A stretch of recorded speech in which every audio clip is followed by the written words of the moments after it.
You know, I want you to imagine for a second that you were walking through a massive grand history museum. Oh, I love a good museum. Right. So you were strolling down these long marble hallways, and you were looking at all these ancient artifacts behind, thick panes of glass. You see things that are hundreds, maybe thousands of years old. Like clay pottery or faded scrolls, that kind of stuff. Exactly, yeah. Or maybe some rusted iron tools. Mm-hmm. And then suddenly, sitting right there on a velvet pedestal, right next to a cracked Roman vase, you see a perfectly functioning, glowing, brand new smartphone. Wow. I mean, that would completely stop you in your tracks. Your brain wouldn't even know how to process what you were looking at, really. Exactly. Because it is running the exact same software you use every single day to keep your chaotic life organized. Yeah. But it is sitting in a display case from antiquity. Right. You would probably lean in, stare, and think, wait a minute, how is this piece of modern technology sitting here in the ancient world? Yeah, it scrambles the timeline in your head. It creates this intense feeling of, well, cognitive dissonance, a clash in your brain. Mm. You are looking at a solution you thought was entirely modern, only to realize it has been sitting there in history the whole time. And that feeling, that exact moment of surprise and, disrupted expectations is what we are exploring today. Welcome to the deep dive. Glad to be here. For this discussion, we are looking at a very short but profoundly rich piece of source text. It is a text that bridges a massive cultural and temporal gap. It really does. We are taking the very modern, very trendy psychological buzzword of mindfulness, and we are examining a text that shows how this concept perfectly aligns with the ancient 1,400-year-old practice of Salah, which is the Islamic prayer. It is an incredibly rich text to examine, and I want to set the tone for today right away. Whether you are tuning in because you are deeply fascinated by spiritual concepts or history or psychology, or if you are just learning English and want to understand the cultural connections that shape our world. Exactly. We are designing this discussion for you. We are going to ensure that the ideas we explore are clear, thoughtful, and, accessible. We are deliberately slowing things down today, too. We want to establish a calm, deliberate pace because the concepts in our source material, well, they deserve that kind of breathing room. They absolutely do. Okay, let's unpack this. The source text we are looking at presents a fascinating historical contrast right out of the gate. It explicitly states that modern psychology talks heavily about mindfulness and meditation. Right. But then it immediately tells us that Islam introduced this exact concept 1,400 years ago through the practice of Salah. The timeline is what immediately grabs your attention there. 14 centuries. I mean, that is a massive span of human history. Here's where it gets really interesting. Because when we hear the word mindfulness today, in our modern culture, we immediately picture very specific, highly commercialized things. Oh, absolutely. We picture trendy smartphone apps sending us push notifications to remember to breathe. Yes. Or expensive weekend yoga retreats up in the mountains somewhere. We picture modern corporate wellness seminars or sitting in a modern therapy office. Yeah, it has become a huge industry. It really has. Mindfulness is constantly marketed to us as a brand new, cutting-edge discovery for mental health.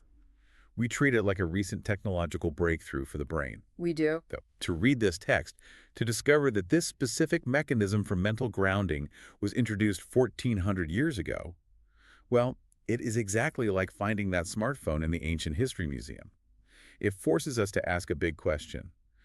Does knowing this practice is 1,400 years old change how we view the entire modern mindfulness movement? What's fascinating here is how the source text synthesizes these two terms, mindfulness and Salah. It does not present them as competing ideas. It brings them together. Right, it bridges them. Exactly. Let's strip away the modern buzzwords for a second. At its core, mindfulness really just means the state of being completely aware. It is the act of being fully present in the current moment, not letting your brain wander off to worry about tomorrow's problems or, regret yesterday's mistakes. Right. It is just being mentally grounded. Yes. And the text isn't simply making a list comparing two different cultural practices. It is showing us a timeless human pursuit. Humanity's need for mental grounding, our desperate need to stop and find peace, is not a modern psychological invention. No, definitely not. We didn't just invent the need for peace because we invented the internet or the 24-hour news cycle. That is such a crucial point. It is easy to think that because our modern world is so uniquely loud, we are the first humans to ever feel overwhelmed. Oh, for sure. But the text shows us that 1,400 years ago, there was already a deeply structured answer to the human need for mental clarity. It tells us that human nature has remained remarkably consistent. The external distractions might look different today, obviously. 1,400 years ago, the stress might have been a bustling, chaotic market or the physical demands of survival. Sure. Today, it is a bustling, chaotic email inbox and social media. The triggers change, but the internal stress on the human brain is identical. The hardware of the human brain hasn't changed. Yeah. And that brings us to the next logical step. If the problem is the same, how do we apply the solution? Right, the practical application. Yeah. Our source text outlines exactly how this ancient mindfulness is practically applied to daily life. It states that Salah is performed 5 times a day, and it says it is not just a religious ritual, but a spiritual break from the chaotic world. Let's pause and really sit with that frequency for a moment. 5 times a day. That is a very specific, demanding rhythm. I'm glad you brought that up because I actually want to push back on that frequency. Wait, 5 times a day? Let's look at this through the lens of a modern listener. Okay, let's do it. In our busy lives, some people might hear that and immediately view it as an interruption. You are in the middle of a crucial work project. You're picking up your kids from school. You are running errands, cooking dinner. You're just trying to get through the day. Exactly. Stopping everything you are doing, walking away from your responsibilities 5 separate times from sunrise to nighttime sounds like a logistical nightmare. It sounds like something that would cause more stress. It definitely runs contrary to the modern obsession with constant productivity. We are trained to believe that taking a break breaks our momentum. Right. But the text forces us to change our perspective on what a break actually does. Instead of viewing it as a frustrating interruption to your day, think of it like a computer. Let's say you sit down at your laptop to work. Okay. You boot it up, everything is running fast and smooth. But over the next few hours, you open 50 different browser tabs. You have a tab open for your work emails, a tab streaming the news, a tab for your family's calendar, a tab for your digital banking. I feel attacked right now. My browser looks exactly like that. Huh, mine too. You have all this software running in the background. What starts happening to that computer? Well, the memory gets completely overloaded, the cooling fan starts spinning really loudly, the battery starts draining fast, and eventually the screen just freezes. Yes. The system is overwhelmed. Now, when your brain does that, when your mental tabs are all open and the fan is spinning, you essentially have 2 choices. You can either wait until the very end of the night, when the entire system completely crashes and burns out, which is what a lot of us do with our daily stress. We just collapse on the couch at the end of the day. Exactly. Or you can find a way to hit the refresh button multiple times throughout the day. You clear the active memory, close the unnecessary tabs, and let the processor cool down so it can keep running smoothly. That makes a lot of sense. The source text is suggesting that stepping away to perform Salah 5 times a day is hitting that mental refresh button. If we connect this to the bigger picture, we have to deeply analyze the specific phrase the source uses to describe our environment. It calls it the chaotic world. Let's really define chaos for a second. Okay, let's do that. Chaos isn't just being busy. Chaos is a state of complete confusion. It is a lack of order. It is messy, loud, and unpredictable. The text explicitly frames this 5 times a day frequency not as a burdensome religious ritual, which, sounds like a strict, rigid rule you are forced to follow, but as a necessary spiritual break. It is a break from the chaos, not an addition to it. Precisely. The text sets up a direct relationship between the structured rhythm of the practice and the chaotic reality of the world. The world is naturally going to be messy. If you don't intentionally step away from it, that chaos accumulates. It just builds up. It builds up on your shoulders hour by hour. By introducing a deliberate rhythm, doing something structured 5 times a day, it prevents the chaos of the world from piling up and overwhelming your mind. It's like preventative maintenance for the human soul. You aren't waiting for the psychological crash to try and fix the problem. You are actively maintaining the system so the crash never happens. It shifts the entire concept of mindfulness from being reactive to being highly proactive. You aren't just meditating because you had a bad day. You are taking spiritual breaks so the day doesn't become bad in the first place. That makes perfect logical sense. So we now understand what the concept is. It's an ancient, deeply rooted form of mindfulness. Right. We know how old it is, 14 centuries, and we understand the schedule hitting refresh 5 times a day to clear the accumulating chaos. But, if I just step away from my desk 5 times a day and stare at a blank wall, I'm probably just going to stress out about the emails I'm ignoring. Oh, definitely. Just stopping physical movement doesn't stop the mental chaos. Exactly. So what does this all mean? What actually happens during those breaks to provide this profound relief? Our source text gets highly specific about the internal mechanics of the practice here. Let's hear it. It says that during Salah, a person disconnects from everything and connects only with the Creator to find inner peace and relief from stress. This is such a critical sentence to unpack. It details a very deliberate dual action process. It is not just one step, it is two distinct movements of the mind. Let's use another analogy to really visualize the mechanics of this two-step process. Think about putting on a pair of really high-quality, noise-canceling headphones. Okay, I'm picturing it. Imagine you are walking down the sidewalk in a bustling, crowded city. There's a construction crew using jackhammers, traffic is honking, sirens are blaring, people are shouting. The sensory input is incredibly chaotic. It is overwhelming just to picture it. Now, you put those heavy headphones over your ears, and you turn on the active noise-canceling feature. Suddenly, almost like magic, silence. The outside noise is completely blocked out.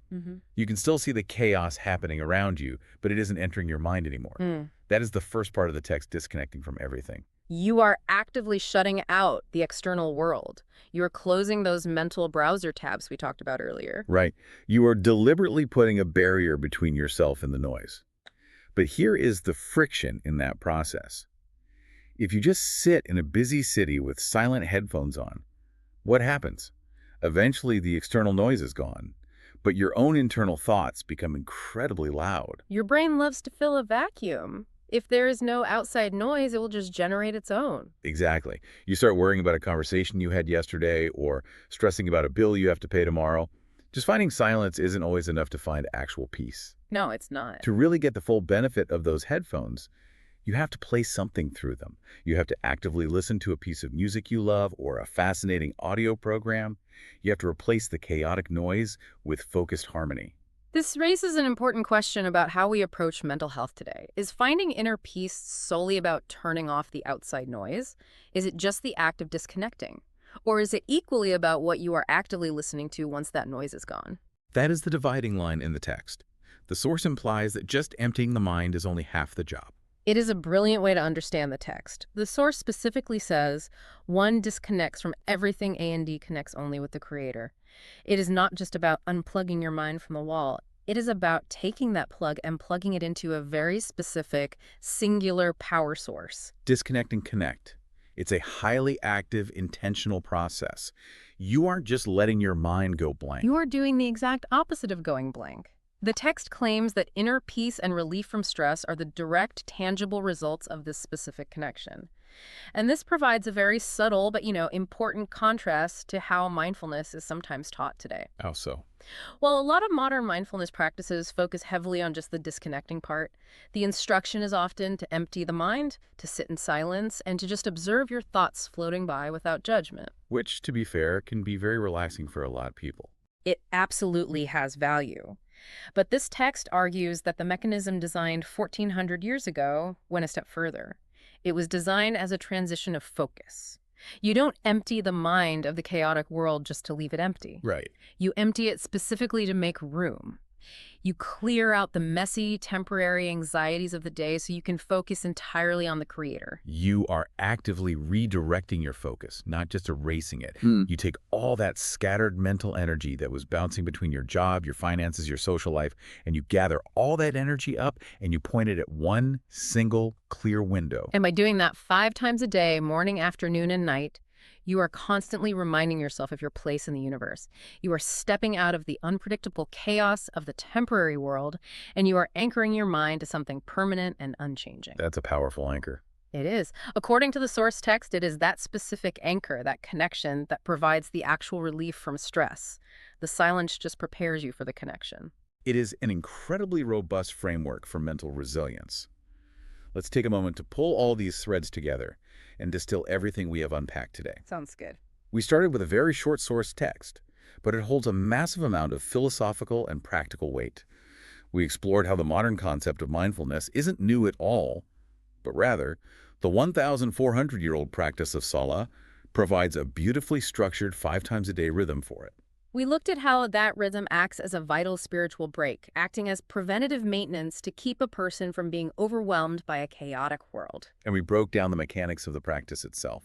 It isn't just about escaping stress. It involves a deliberate two-step process. Disconnecting from worldly anxiety in order to actively, deeply connect with the Creator, which ultimately results in genuine inner peace. It serves as a remarkable bridge. It shows us that ancient wisdom and the modern psychological concepts we value so highly today are often pointing at the exact same human truths. They really are. And now we want to turn this over to you, the listener. Take a moment today to really reflect on your own schedule and your own habits. How often do you actively hit pause on the chaos around you? It's something we all need to ask ourselves. Definitely. Do you have a built-in intentional spiritual break in your routine? A moment to consciously close those mental browser tabs? Or do you just grit your teeth and let the stress accumulate hour after hour until the end of the day, hoping your system doesn't crash? It is a vital question for anyone trying to navigate the complexities of the modern world without losing their sense of self. And as we wrap up this deep dive, I want to leave you with one final thought to ponder. Something for you to explore on your own that builds on the foundation of the text we just discussed. Okay, what is it? The source clearly mentions that Salah provides relief from the stress of a chaotic world. Now, it is incredibly easy for us to look around at our modern world, with its glowing screens, 24-hour news cycles, and constant digital notifications, and assume that we are living in the most uniquely chaotic era in all of human history. We certainly feel like we are. We do. But if a highly structured practice introduced 1,400 years ago perfectly addresses the overwhelming chaos and stress of today's hyper-connected world, well, what does that tell us about human nature? Has our core psychological need for a structured pause, for a moment of quiet connection, ever really changed, regardless of the era, the technology, or the century we live in?